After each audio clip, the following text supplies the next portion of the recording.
হরে কৃষ্ণ। ৭ই মার্চ বৃহস্পতিবার, ফাল্গুন মাসের কৃষ্ণপক্ষের একাদশী, বিজয়া একাদশী। তো একাদশীর ব্রত সমস্ত ব্রতের মধ্যে শ্রেষ্ঠ ব্রত। শ্রী চৈতন্য মহাপ্রভু তেনার মাতা সচী মাতাকে এই একাদশীর ব্রত পালন করার জন্য বলেছিলেন। অনেকে মনে করে একাদশীর ব্রতটি কেবলমাত্র বিধবারা পালন করতে পারে, কিন্তু এটি একেবারেই নয়। 8 থেকে শুরু করে 80 বছর পর্যন্ত, এছাড়া তারও বেশি, যতদিন বেঁচে থাকবে, যে যতটা ভাবে পালন করতে পারবে, খুব নিষ্ঠা সহকারে পালন করার কথা শাস্ত্রে বলা হয়েছে। সবাই এই একাদশীর ব্রতটি পালন করতে পারে।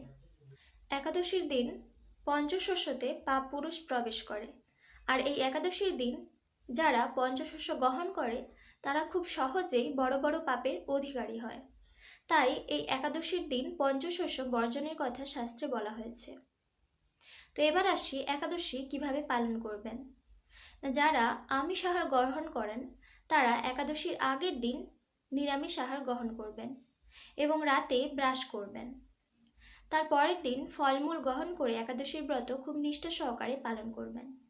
আর যারা এই একাদশীর দিন নির্জলা উপবাস করতে পারেন খুবই ভালো, না হলে ফলমূল গ্রহণ করবেন, ভগবানের নাম স্মরণ করবেন, গুণকীর্তন করবেন, লীলাগুলি শ্রবণ করবেন।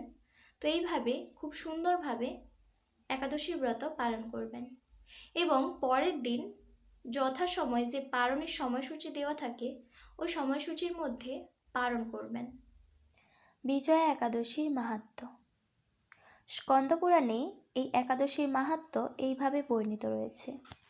মহারাজ যুধিষ্ঠির শ্রীকৃষ্ণকে বললেন, হে বাসুদেব, ফাল্গুন মাসের কৃষ্ণপক্ষের একাদশীর মাহাত্ম্য অনুগ্রহ করে আমাকে বলুন।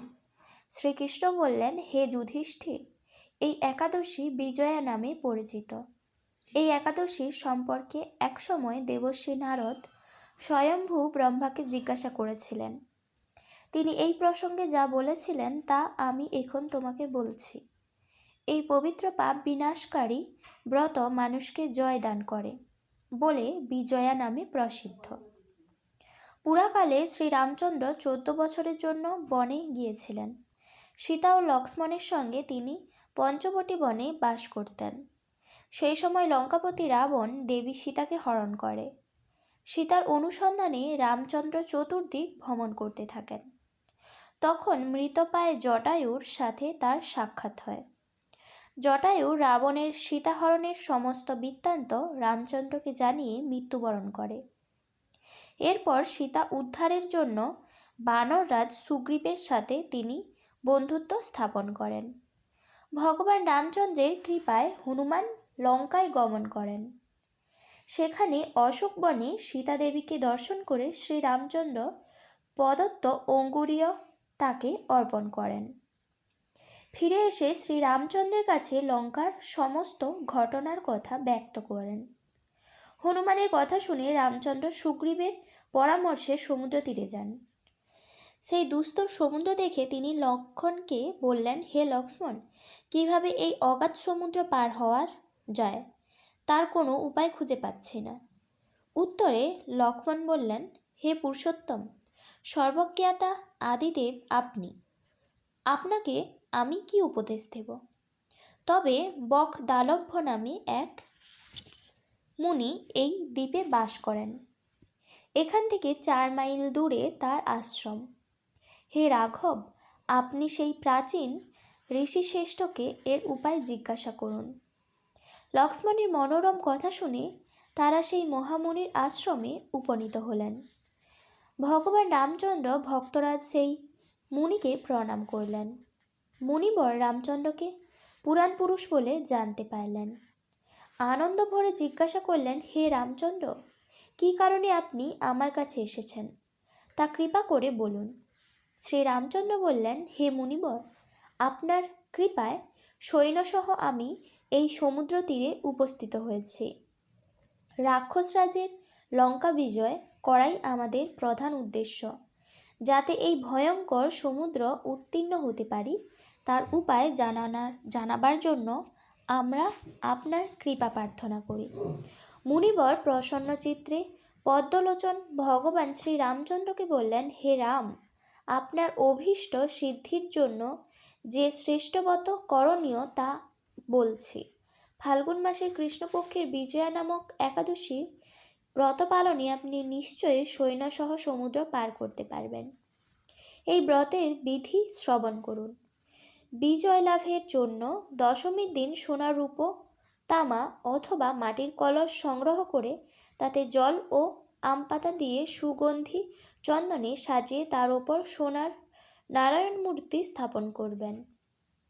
একাদশীর দিন যথাবিধি স্নান করে কলসের গলায় মালা চন্দন পরিয়ে উপযুক্ত স্থানে নারকেল ও গুবাক দিয়ে পূজা করবেন।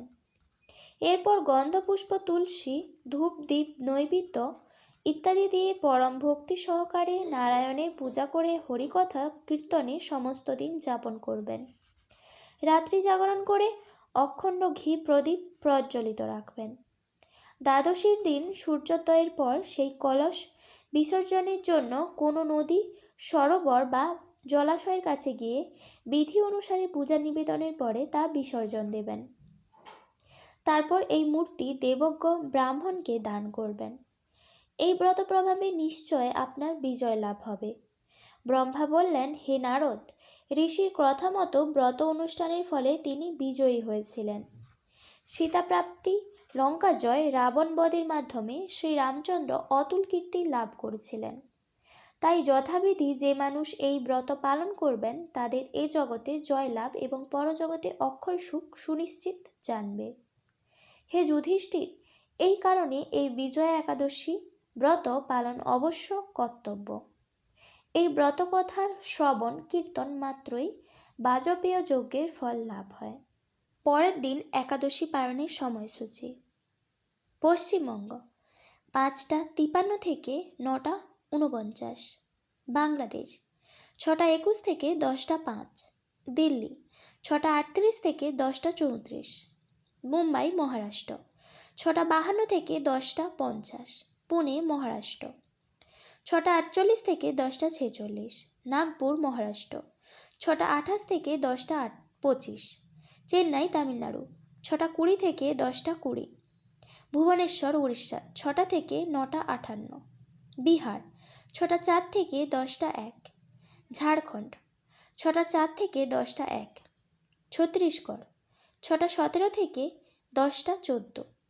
শিলং মেঘালয় 5টা 38 থেকে 9টা 35। গুয়াহাটি আসাম 5টা 39 থেকে 9টা 35। মণিপুর 5টা 30 থেকে 9টা 26। মিজোরাম 5টা 33 থেকে 9টা 30। সিকিম 5টা 52 থেকে 9টা 48। বৃন্দাবন 6টা 36 থেকে 10টা 32। ব্যাঙ্গালোর কর্ণাটক 6টা 34 থেকে 10টা 30। হায়দ্রাবাদ তেলেঙ্গানা 6টা 29 থেকে 10টা 27। আগরতলা ত্রিপুরা 5টা 40 থেকে 9টা 37। গুজরাট 7টা থেকে 10টা 57। কেরালা 6টা 35 থেকে 10টা 35। পাঞ্জাব 6টা 47 থেকে 10টা 42। রাজস্থান 6টা 49 থেকে 10টা 45।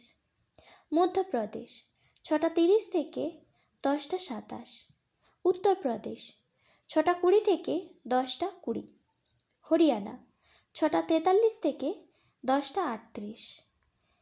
গোয়া 6টা 46 থেকে 10টা 45।